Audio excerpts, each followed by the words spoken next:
salamat po sa pagkakataon magkaroon ng pagkakataon magbahagi sa inyo ngayong hapon. You, the young artists in this room, carry the pulse and courage of this generation. And it is an honor to stand before you right now.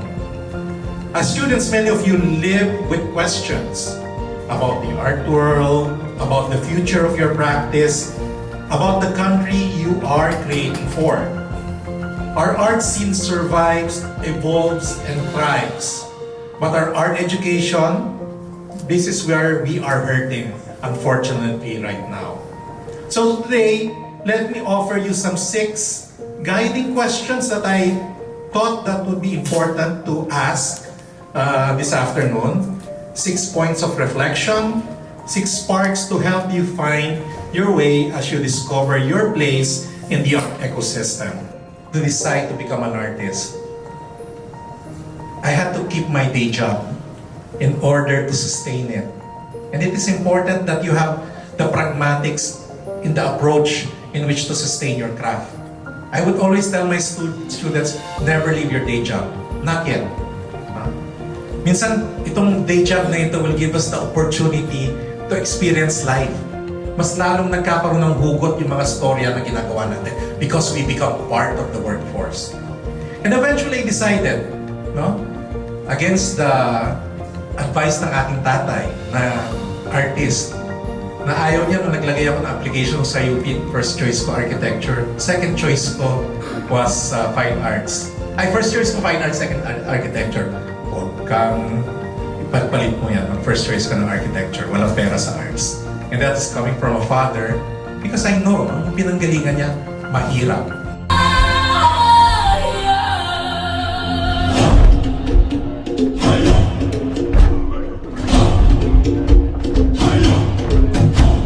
Sa tibay ng lupa, ako'y nakatindig. Sa bigan ng mundo, ako'y di matitinag. Puso kong matagal.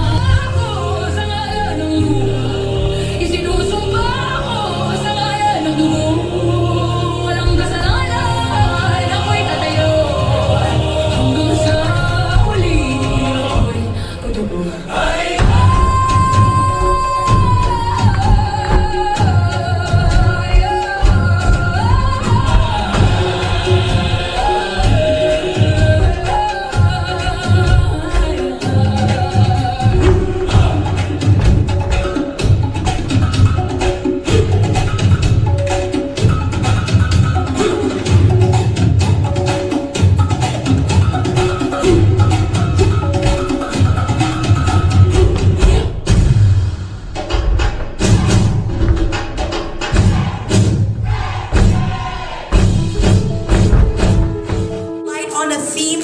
Feels incredibly close to home.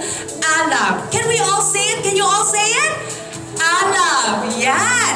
Alab is the inner flame, the passion and purpose that drive our student artists to create remarkable pieces of art.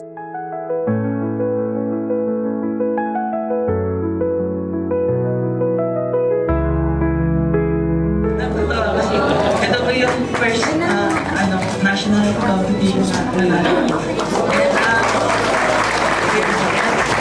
ko rin po magpasalamat sa mama ko na yun sa very special kasi talagang sinuportan po nila yung pagkaka ng finance. And ayun din po yung sa ating ko yun, na-inspire kasi math teacher po siya.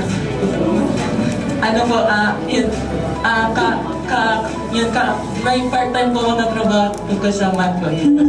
Na-inspire po ako sa mga ginagawa nila about sa pagtulong sa mga elementary students na mawala po yung fear nila sa math po. Alright, so anong message mo, Adam, sa mga elementary students that are fearful of math? Ayun, sa mga elementary students po, hindi nyo na po kailangan matakot sa pag-solve ng mga math po kasi may mga tao po na handang tulungan kayo na mapadali yung matutunan ng madali yung math po. Yun lang. Maraming salamat, Adam Martin de Leon of the University of the East, Caloocan.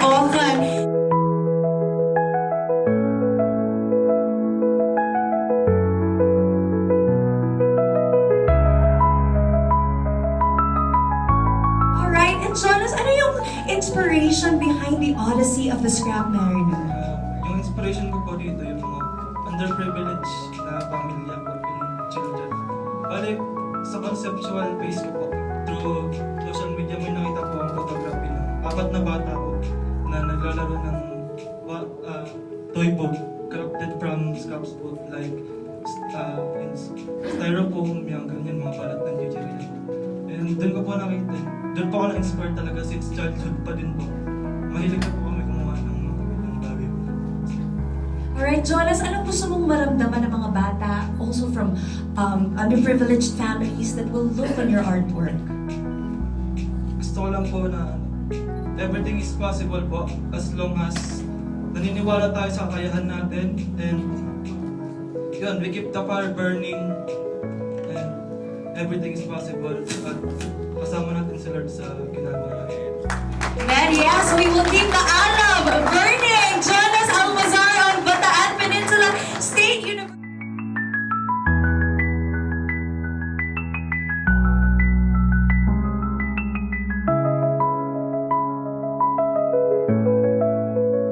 Please tell us, anong nararamdaman mo ngayon? I'm actually surprised po talaga. Na-expect ko pa talaga na wala lang po. Pero nakausap ko po yung father ko po gabi na being invited pa lang po sa event na to is malaking ano na po, step na po talaga para sa akin. And hindi po talaga ako na-expect ng malaki ng return or something. Basta maging part lang po ng something na big, something na mas malaki pa sa kung ano yung meron ako dati.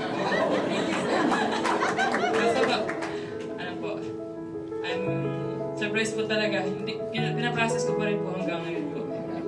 And a question, Ivan, it's such a beautiful, poignant piece. Who inspired this artwork? Na-inspired po ako sa lola ko po. Mahilig po siyang magtakip. Whenever there's kunwari po may nasira po sa takip ko po, hindi natin. Hindi po. Yung pag-express niyo po sa ng love sa akin. Kasi po, hindi po. Yung may bagay po na hindi po pwedeng itapon, may bagay po na pwede pang magamit po. Ayos na po natin naman. Thank you so much. Once again, ladies and gentlemen, Ivan Joyce.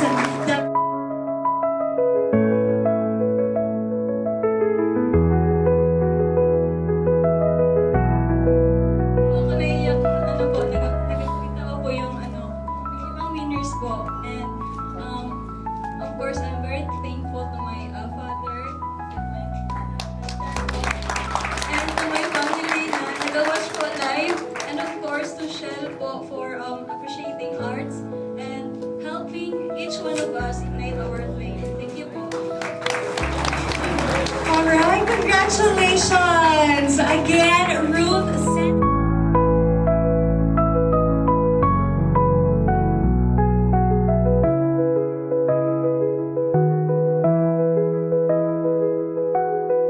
Kamusta ka? Ano nararamdaman mo? Ano yung umaalap sa puso mo ngayon?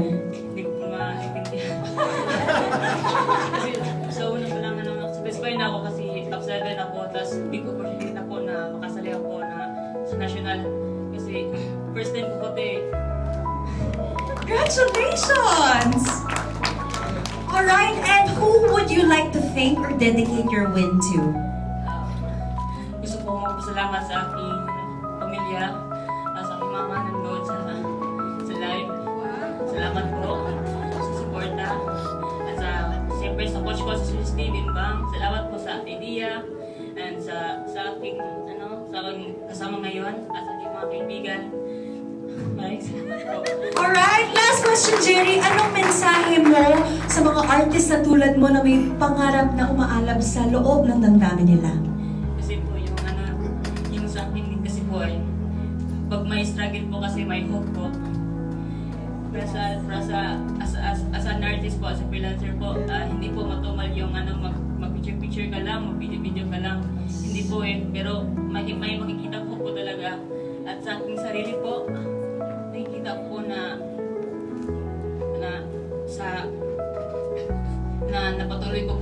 yung gusto ko kasi yung dating ano ko gusto ko is mag-drawing. Gusto ko yung mag-photograph yung mga kahoy, yung nakikita ko. Gusto ko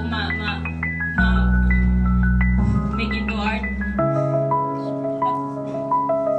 Doon na-stop kasi walang unprivileged kasi ako. Walang financial. Love ko po yung charcoal pero na-stop ko kasi wala akong gamit kasi mahal eh. Tas na-switch ako into digital. Naghihiram, tas yun, hindi talaga hadlang yung yung kahirapan sa pag-unlad sa buhay at sa art. Thank you so much. For 58 years, Shell Pilipinas has stood firmly behind Filipino youth and the arts because we believe that nurturing creativity is essential to building a vibrant and progressive nation. This year's theme, Alab, is a Filipino term for flame or burning passion. It captures the inner fire that drives our young artists to create, express, and inspire. More than a word, Alab reflects the sign of the times. The urgency to respond to challenges, the courage to speak through art, and the hope to ignite change. Each artwork we've seen today is a testament to that flame. Stories of resilience, imagination, and vision that mirror the realities of our world and the aspirations of a generation. To our young creators, and we can now call them our Shell and Sack artists, keep going, keep painting, designing, sculpting, and dreaming. Your craft is more than an art. It is a contribution to our cultural identity and a beacon of hope for the future. Your courage to express, innovate, and inspire makes NSAC a legacy worth celebrating.